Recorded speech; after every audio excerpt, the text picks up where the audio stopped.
कोण आहे बाबा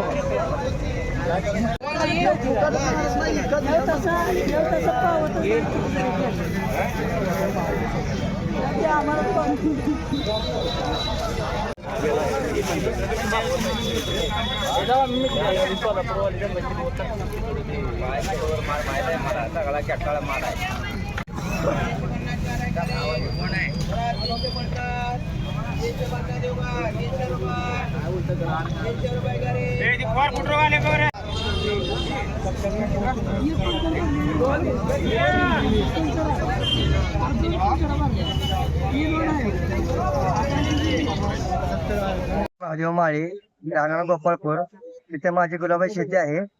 सध्याला व्हॅलेंटाईन डे आल्यामुळं गुलाबाचा दर जरा उतरले आहेत. एरवी 10-15 रुपये गुलाब पिंडी झाला तर 40-50 रुपये गुलाब चालल्यात. मार्केटला माल पण कमी आहे गारव्यामुळं. असं आहे सध्याला व्हॅलेंटाईन जवळ आल्यामुळे जरा दर उतरले गुलाबाचे. साधारण एका पिंडीमध्ये 10 गुलाब असतात. 40 रुपये 50 रुपये पिंडी चालू सध्या.